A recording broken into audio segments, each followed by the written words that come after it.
All right. Welcome, listeners, to the Samson Strength Coach Collective podcast. Today's podcast is going to be a little bit different, a little more unique in the sense that I'm going to do a Q&A with Jimmy Radcliffe from Oregon, but he will actually not be on here. I reached out to Jimmy and I asked him if he'd be interested in the podcast. And, respectfully, he was, all for trying to help us out.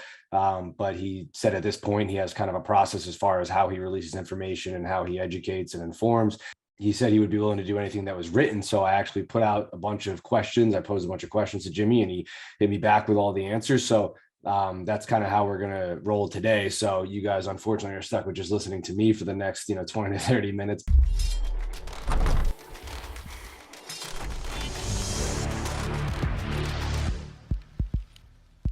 All right, welcome to the Samson Strength Coach Collective podcast. As I just outlined, this podcast is going to be a little bit different. So hopefully you guys don't mind listening to me for the next 20 to 30 minutes, but should be a little bit quicker. But I do think that it was really cool what Jimmy did by allowing us to obviously get some insight from him. He answered most of the questions that I asked. And obviously, for all intents and purposes, I think it's just good information to have. And it was really cool that he was still able to provide some information, education to us, even though he wasn't, willing to hop on the podcast, which is completely understandable. And I respect his process of things, the way that he kind of goes about approaching these things in his career at this point. So just to give a little bit of background on Jimmy, I think it's obvious. I mean, he's Oregon through and through. I've just kind of been going through and doing some research as well, because it's difficult to find a ton of information from about, his past like prior to Oregon, because it goes back so far. I mean, he was basically a GA back in 1986, I believe you have here. And then he spent 2 years as an assistant strength coach prior to becoming the head guy at Oregon. So, and he held that position up until I believe it was around 2017. And everybody kind of knows what happened, where his role with football was reduced in some capacity. And he's, kind of working on the Olympic side of things. He's also got supposed to still have some influence on football. What that means, and obviously the way universities kind of go about wording things, who knows? But that's really neither here nor there.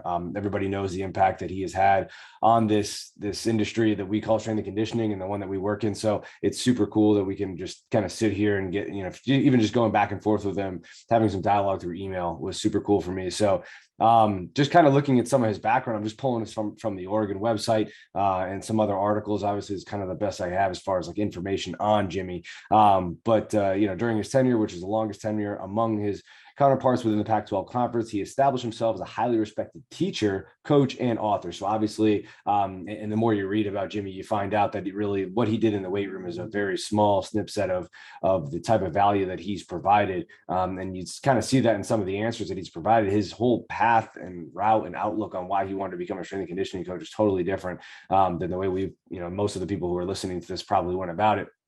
Outside of some of the older guys, some of the guys who are the veterans in this game, but an active clinician throughout the country, he's widely recognized as one of the leading authorities regarding exercise for the development of strength, speed, and agility. So, in addition to overseeing a strength and conditioning program that was named one of the top 10 in the country in 2013 by Bleacher Report, Radcliffe was included on a list of the 65 most influential strength coaches of all time by another 2012 website, as well as one of 3 national finalists for Football Scoop's Strength and Conditioning Coach of the Year award in 2010. So, like I said, I won't dive too much deeper into this, but obviously he's made a serious impact, and it's pretty rare to see somebody at that school at a university, specifically in the Power 5, for as long as he's been there. So, kudos to him, and obviously it's been a pleasure to, like I said, just have some sort of exchanges with him and transactions through email. So, let's get in. I'm gonna pull up the emails that he sent to me. Let's see, where are these things? And I'll go through the questions and the answers one by one. Just like I said, I'll try not to, put too much of my own thought into this, because obviously these are Jimmy's words. But maybe I'll just provide a little bit of insight. We'll see how it goes. But the first question that I asked that he answers: what originally drove you to become a coach? And this is kind of what I was alluding to before. It's a little different. Most of us were like, okay, we like lifting weights in high school, and okay, maybe I played a sport or whatever, and I was that guy on the team who was a little bit more of a try hard, and I like to really get after it in the weight room, and I needed all the weight room and extra work, and then to kind of get myself to compete at this level, whatever the case is. And then I like anatomy and physiology, so I took some exercise science courses, graduated, got a GA ship, blah blah blah, and the rest is history. Whereas Jimmy kind of outlines is the mindset to become a PE teacher, physical education teacher, and sport coach was there from about 5th or 6th grade. So this goes all the way back to 5th or 6th grade. So it's not, a typical high school situation where, somebody who just wanted to kind of, move away from playing sport and just kind of like training and the process and all that kind of stuff. He said he thought about becoming a physical education teacher when he was in 5th or 6th grade. I don't even know. I'm still trying to figure out if what I was doing in 5th or 6th grade. I think I was still picking my nose and maybe just trying to figure out how to tie my shoe. But Jimmy had his sights set on, becoming a coach. And he says this is for the sheer joy of athletic play and helping youth. So really, really interesting. As a 5th or 6th grader, already kind of identifying that, all right, we have, this physical education situation going on. I'm exposed to whatever it may be, like recess or gym class or whatever the case may be. And he felt that he could have an impact in that particular industry, as young as 5th or 6th grade. So super cool there. And he kind of comes back to this as well. The second question I asked was, what motivates you as a coach? His answers to this were improvement, and I quote, can get better, end quote, mindset. So right there, obviously, everything for Jimmy was built around trying to get better. Everything is built around improvement, right? What can I do to get better today? And I think that's probably, like, obviously coaching is going to lend itself to that because it's constantly changing. The human body is complex in nature. Team sport is complex in nature. And then on top of that, just the way that science has kind of moved in the direction that it's heading in and how quickly things can advance or change or whatever the case may be, you almost don't have a choice but to try and get better. And I think that's probably what drives a lot of people in this industry, while also serves as the demise of a lot of the people in this industry. Is, are you willing to get better? And are you okay with understanding that what you thought about yesterday may not be the same way that you perceive those things today? And it seems like Jimmy has obviously taken that whole get better mindset and turned it into something for obviously for his career. So the second part of this question was, how do you motivate your staff? Jimmy's answer to this was constant, continuous, consistent actions, few words, lectures, or pontifications. So obviously, what Jimmy's trying to say here, and what I guess and assume he's trying to say here, is that you can talk as much as you want about what you do, what you know, the education that you provide. You can read as many books, watch as many lectures, right? But if at the end of the day, you're talking the talk, but you're not walking the walk, your staff is going to understand that. They're going to see that. The players will see that as well. So I think that's, kind of how Jimmy decides he wants to motivate his staff, is through constant, continuous, consistent actions. The ability to show up every single day, be the same person, provide value, be consistently good at what you do, and be, somebody who can actually provide. Because I think that there's people who are like, oh, like I want to be the same person every day. Well, that's fine, right? Like, and that's good. Like we should be consistent, and we shouldn't ever get too high or too low. But if who you are as a person sucks and you're really not that good at what you do, then I think that needs to be assessed as well. Maybe you should think about being somebody different tomorrow and continuing that trend moving forward. Because I think a lot of self-evaluation and some real analytical mindsets would probably serve some of these guys who are, it's like, I want to be the same person. It's like, okay, that's good. Like, who are you every day though? Are you someone who's providing value, or are you someone who's just making noise? You kind of have to decide that. So, it seems like Jimmy has obviously taken on the idea of, I want to show action, but I also want to show that, my actions are actually validated through the value that I'm providing. So, good for him. And moving on to the next question. So what do you do to create buy-in with your athletes, was the next question that I asked him. Jimmy's answer to this was, keep the doors open, keep making the bed every morning, keep showing that we care about them. And that was the end of his answer. So obviously, like a lot of people, we talk about open door policies. I think that's really interesting. I think it's probably an overused term in the world of strength and conditioning. Is, oh, I have an open door policy. Well, that's great. But what's happening when people walk into that door, right? And I think by keep making the bed every morning, what Jimmy's alluding to is the ability to take on small tasks and understand the technical aspects of just being somebody who's simply going to provide good, solid communication, consistent communication to the athletes, and keep it real with them all the time. Don't try to be their friend. Don't try to be, another player on the team. You're not playing college football anymore kind of situation, right? So I think keep making the bed every morning kind of alludes to, or in a way is symbolic of, each day is not going to be some sort of like adventure, right? I have to keep pushing the needle forward, keep, pushing the dirt, keep getting done what needs to get done. And by doing that, obviously he's saying that we continue to show them that we care about them. So, every day isn't some magical, experience. And I think a lot of athletes have to understand that, especially in the newer generations, right? They come across a coach who's obviously somebody who's willing to just show up every single day, make sure that they get the job done from the moment they show up until when they leave. And to do that consistently over time, and just focusing on being in the moment, taking it one training session at a time, one moment at a time, one conversation at a time, one program at a time, whatever the case may be. That's what I take as the symbolic version of what keep making the bed every morning means. So moving on to the next question, how would you describe your style of coaching? Jimmy's answer to this was energetic, demonstrative, no whistle, no clipboard, no cell phone. I'm engaged. And now this I thought was pretty interesting. Obviously, we've heard the terms energetic before. Demonstrative, obviously somebody who's super active. I imagine Jimmy is somebody who's obviously very proactive in, demonstrating and being interactive with the actual athlete and who he's trying to coach. And the actual training session itself is probably super interactive. And I can appreciate that. But he says no whistle, no clipboard, no cell phone. He's engaged. So what I would assume by that is, I think it's pretty obvious that social media has taken a large part in what we do. And like anything else, there's always problems of progress, right? It is progress. I think there's a lot of progress that has come from social media and technology in general.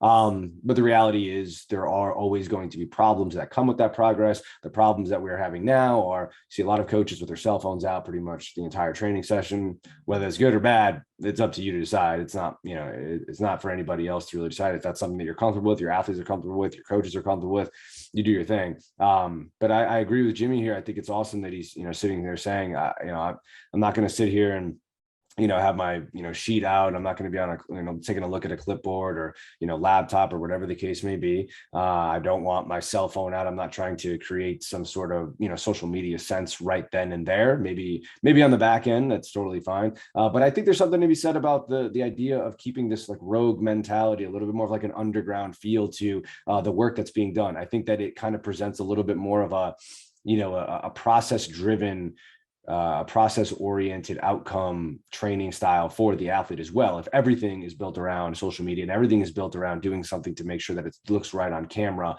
and, pumping, this content out there, I think it sends the wrong message of instant gratification and obviously band-aids and short-term style, short-term rewards, I guess would be the word you use.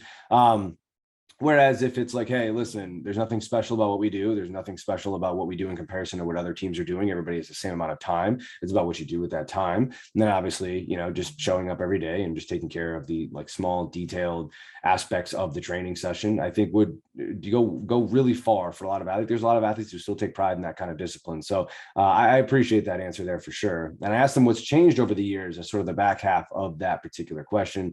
And he said less raising the voice. And I think that that's something that I've heard from so many coaches over the years of what's something different, now about your coaching style in comparison to the way that it used to be. And I think taking a little bit of a back seat as far as not constantly being so overly demonstrative with, how you're projecting your voice and how aggressive you are. I mean, you're not yelling at athletes, right? The training session is simply dialogue between the coach and the athlete, and obviously having those exchanges, making decisions, strategizing, I think are the best way to obviously approach that training session. And obviously with, the sort of changes in the way that our society and some of the younger kids, obviously people don't respond to getting yelled at as much. And I completely understand. I think the idea of, having a little bit more conversation probably go a lot longer, a lot farther with the athlete. And to be honest with you, I think it also demonstrates a different type of skill, right? What are those soft skills? Your ability to communicate and reach and extend and have versatility to reach and connect with anybody that you come across. Because I guarantee you're in football, you work in football, you got 100 different athletes. That's what they are. They're 100 different athletes. Every single one of them's got a different way they need to be reached. So, The less raising the voice is a great answer. Moving on to the next question. What are some of the biggest mistakes you made early on in your career? And it just goes back to exactly what I said. Overcoaching was Jimmy's answer. So probably a ton of, extra words and filler words, right? I would imagine that we've all done that in the early parts of our career. Constant feedback. We're constantly trying to provide feedback in order to make the session as perfect as it can possibly be, because it needs to fit our model and it needs to be perfect for what we're trying to put forth. That is not the case. Obviously, we all know that providing the athlete with an experience and kind of allowing them to come up with their own solutions on their own would probably be a little bit better way to approach this. At least I think that's the way that a lot of coaches go, the route they go as they move towards the end of their career. Not the end, just later on in their career. But either way, very interesting answer there. And the second half of this question, I asked, what would you have done differently from those mistakes, if anything at all? Jimmy's answer to this was really interesting. He said, direct them to the path, not coach them down it. It referring to the path, provide pathways, not demand one. So this is interesting. We probably unpack this a little bit, but direct them to the path, not coach them down. I've always felt that some of the best coaches that I've come across and some of the best mentors I've had were super empowering in the sense that they provided a decision-making process, right? So the decision-making process is what I think will allow a lot of interns to kind of develop a little bit more of an identity for themselves, and obviously assistants and head guys, whatever the case is. This is Jimmy's ability here to do that, right? He's in a position of power, and obviously the position of power comes from the trust that is developed with the athlete. So in this situation, he wants to provide them with a decision-making process, I'm assuming, then not necessarily coach them down the whole path and show them exactly how everything needs to get done. Obviously, we all know that making mistakes and failing 30% of the time, whether it's in a training session or whether it's in life, will probably provide enough stimulus to make the right decisions in the future. So I think that that's probably a little bit better of a way to look at it. And again, like I said, it's something a little more interesting and more common that I've heard from a lot of coaches as they kind of move on through their career. Provide pathways, not demand one. Provide pathways, not demand one. That's really interesting. So hopefully you guys can take something from that. Next question. What advice can you provide for younger coaches who are just starting out in the field? And this is where Jimmy comes back with what he originally started off as. He said, become a physical education teacher. Some of our most revered coaches in the history of sport started out that way. So, and that was, as embarrassing as it is to say, I think that was somewhat news to me. I'm not really sure. I understand, obviously, that, back then, like, you became a physical education teacher, and then kind of strength and conditioning kind of started to come about and come to fruition. So then some of these guys started to move into that field in that way, in that particular direction, I should say. And I agree. I think it's awesome. I think it's cool to obviously have that base level knowledge of providing education and being able to teach physical aspects of training at the most basic level. I was never a physical education teacher, but obviously when I first started coaching in the private sector, I was working with anywhere from 8 to 30-year-olds, right? So it's whether you're a young amateur athlete in college or professional, or I even worked with an 8 to 12-year-old group. And I think there's so much value in being able to try to take some of the concepts that you think and some of the big rocks and the principles that you believe in for physical prep, and then try to communicate them to an 8 to 12-year-old kid. If you can do that, and you can do that well, then you probably have something there as far as your ability to communicate and articulate yourself and get your point across to somebody else who's, trying to obviously take on this information and provide and apply this information to their body, yada, yada. So I think that is super interesting, and I really do appreciate that answer. Maybe becoming a physical education teacher is some of the ways that we can actually provide a little bit more value in the early stages of our careers in this particular field. Moving on, got a couple more questions here and then we'll wrap up. As an industry, what do you think we need to do better to continue establishing ourselves? So this is a little bit heavier of a question, or heavier of an answer, I should say. Jimmy says, to be better physically educated, in parentheses, total body movements, biomechanics, motor behavior, multi-sport versus specialized. So this is obviously, if we really wanted to get in, it's probably its own 3 or 4 different podcasts, right? You could really have, some pretty in-depth conversations about this, and, the different ways that obviously we kind of approach all of these specific qualities.